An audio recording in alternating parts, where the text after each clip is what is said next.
I'm trying to watch the game here, but I thought, well, I got it on mute, so I'm watching it though.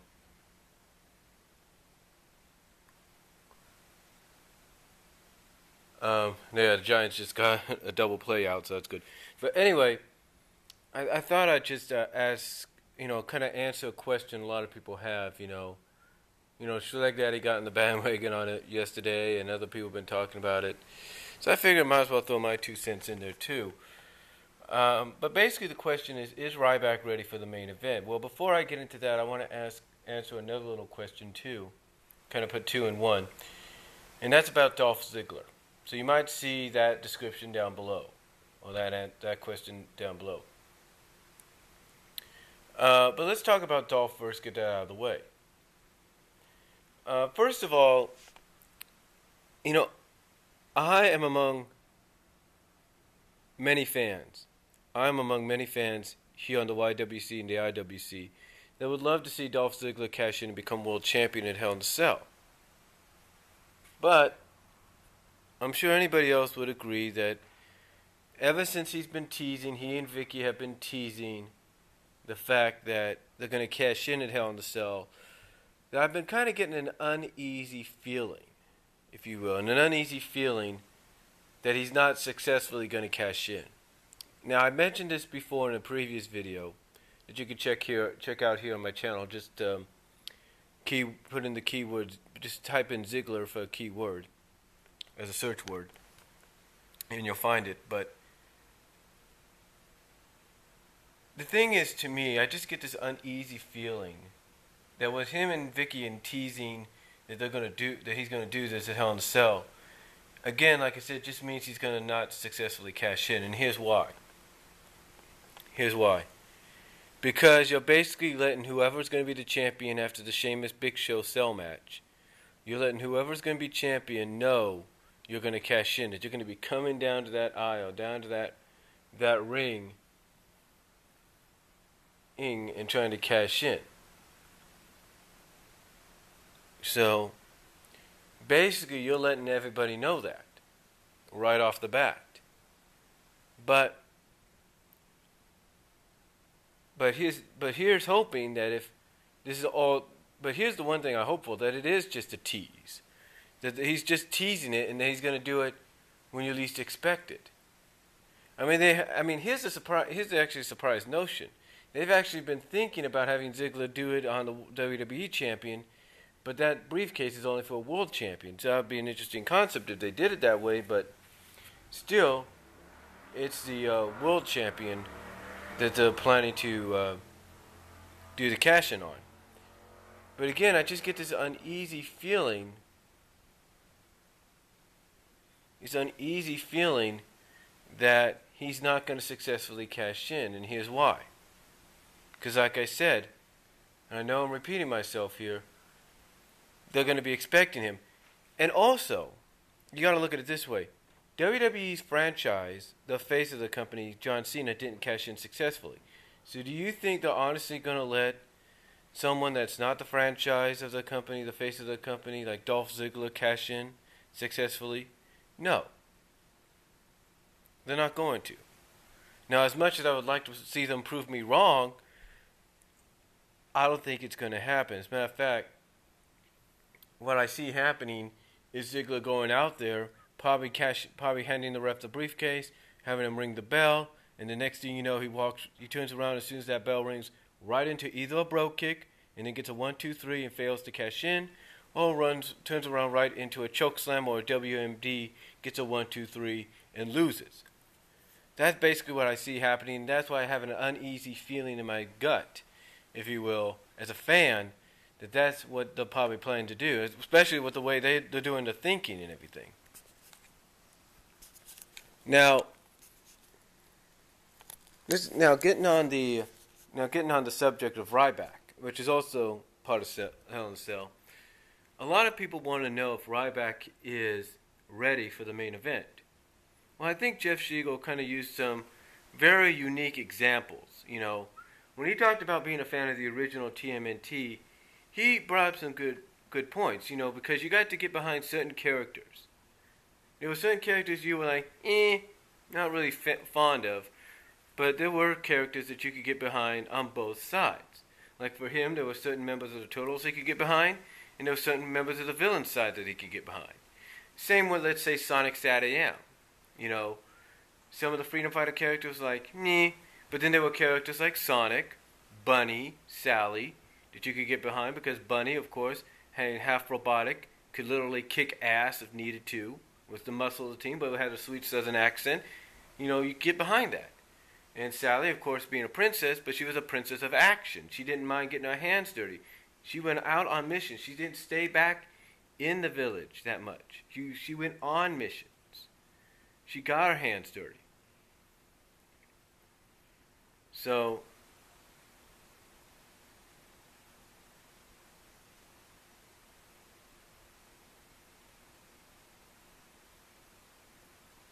for Sally, you know, for someone like a character like, not Sally, but for a fan to get behind those kind of characters, it's because they bring a unique aspect, act, and personality. And the same with the villain side. You know, you have Snively. You always want to see him, especially in the second season, want to take over and succeed in, you know, overthrowing Robotnik. And Robotnik, you of course got behind to him because unlike the Robotnik you got in the games, this was a more sinister, more diabolical, more darker, edgier Robotnik. And that was the appeal to him. And then of course, to quote what Sleg Daddy said also about TMNT, there was also great storylines, especially when in continuity, especially going into the second season, and you had that continuity, you had that, you know, connection, and then of course you had, when the second season was around, you had that connection to the that homage or connection to the certain episodes of the first season.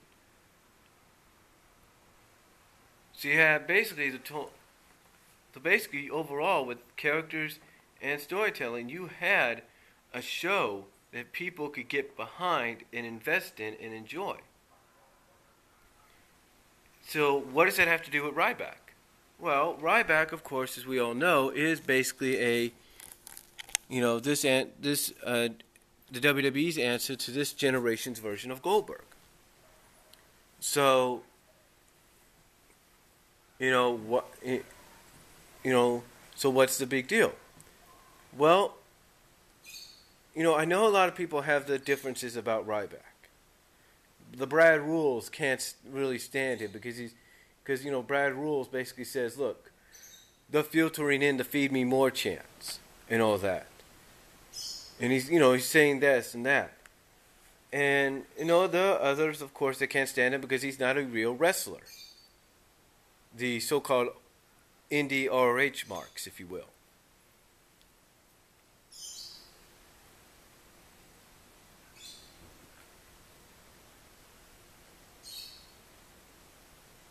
So the thing is, is he ready? I think Slag Daddy said it best. You put all this emphasis into him. You put all this emphasis into him. You basically, on a monthly basis, continuously, weekly and monthly basis for the past, 6 months, if you will. You basically shove them up everybody's ass and down their throats. So, if you're willing to go as far with him as you are, by putting him in a situation that many feel he's not ready for, and many feel that, hey, maybe he is ready for, then I do agree with Jeff Siegel. You got to go full throttle with it. You got to go all the way through. You can't, as he puts it, Sheamus him or jinx him. You can't Sheamus or swagger him. Yeah, I use the swagger term. You can't do that to him. You got to say, we're going to go full throttle with this guy. You got to do that. And I truly believe that. You got to go full throttle. You got him on the edge of breaking the glass ceiling. You need to allow him to break it. You need him to break that glass ceiling. You need him to go right straight through that ceiling or that cell roof and let him become the WWE champion. That's all I'm saying. That's all I'm saying. And if you want to, if he has to end up losing it, down the line, like let's say at Survivor Series or TLC, here's what you do. You have him lose it not in a one-on-one situation. You have him lose it in a multi-man situation, three-way or four-way situation. You have that happen. So that way, he's not the one that gets pinned. He's not beaten straight up, and it shows from a great perspective that, let's say CM Punk pins John Cena, CM Punk can't beat a Ryback. It just proves that point that CM Punk can't beat Ryback if, let's say, CM Punk regains the belt in a multi-man match of some kind. I mean, I'm just trying to say here that it seems that would be the more logical choice if you want to go full throttle with him all the way through into Hell in a Cell. So, to me, I do agree. You got to go all the way through. You can't just say, okay, we're going to do this, and then, whatever. You got to do it. And to me, like I said, the best way for him to lose the title if he wins it, but lose it back to Punk, is a multi-man kind of match. That's the way I look at it. And I'm sure anybody else here would agree. Basically have it to where if he wins the belt at Hell in a Cell, have him lose it Survivor Series or TLC in a triple threat, fatal four-way, whatever, but have CM Punk pin somebody else. Have CM Punk maybe pin a John Cena. Or have CM Punk pin whoever else was in that matchup. So that way, it shows that CM Punk, instead of trying to want to pin Ryback and win, will prove that CM Punk's storyline perspective can't get the job done against Ryback. Just a point. Just a point right there, if you're going to go full throttle with him. But again, the question is he ready for the main event? I guess from WWE logic, he is. I'm sure from true mark-out fan, ROH, indie fan perspective, no, he's not. But again, you got to go full throttle with him. That's the way it is. But we'll just have to wait and see. I mean, the go-home show, the Raw and SmackDown go-home shows, or the Raw main event and SmackDown go-home shows are going to be the proving point for all of us. Whether Ryback is ready or not. So that's all I'm going to say. That's my response on my little shared tidbit of the whole Ryback situation. Is he ready for the main event? As well a little bit on the whole Dolph Ziggler cashing in at Hell in a Cell. Comment, video response down below. Tell me what you guys think. Do you agree with what I had to say about Ryback? And do you agree about the whole Dolph Ziggler deal? Let me know what you guys think down below. I'll talk to you all later.